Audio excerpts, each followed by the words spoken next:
Hello students, मैं Monika Chaudhary, assistant professor history, government college Khairwara, BA part second history के first paper की YouTube channel पर आपका स्वागत करती हूँ।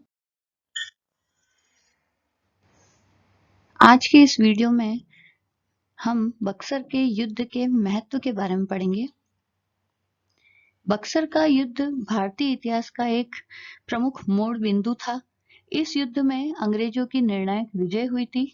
यह युद्ध 1764 ईस्वी में लड़ा गया था और एक दृष्टि से इसका महत्व सन 1757 में लड़े गए प्लासी के युद्ध से भी अधिक है।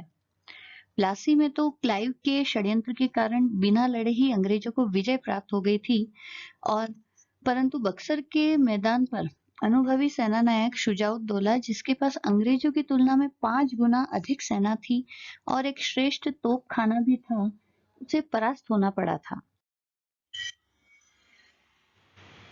इस युद्ध से अंग्रेजों की सैनिक श्रेष्ठता प्रमाणित हो गई और भारतीय शासकों की सैनिक शक्ति का खोखलापन भी स्पष्ट हो गया। प्लासी के युद्ध में केवल एक नवाब अर्थात सिराजुद्दौला के भाग्य का फैसला हुआ था और विजय के परिणाम स्वरूप बंगाल के लाभकारी स्रोतों पर कंपनी का अधिकार हुआ था।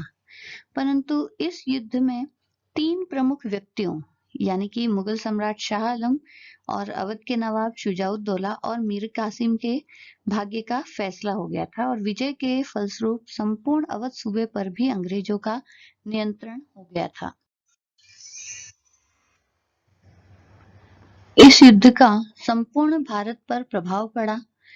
इस युद्ध के पश्चात ईस्ट इंडिया कंपनी एक अखिल भारतीय शक्ति बन गई थी। प्लासी में उसने बंगाल की सेना को परास्त किया था, परंतु बक्सर में उसने उत्तरी भारत की श्रेष्ठ सेना को परास्त किया और इसीलिए शायद यह कहा जाता है कि बक्सर के युद्ध ने प्लासी के अधूरे कार्यों को पूरा किया।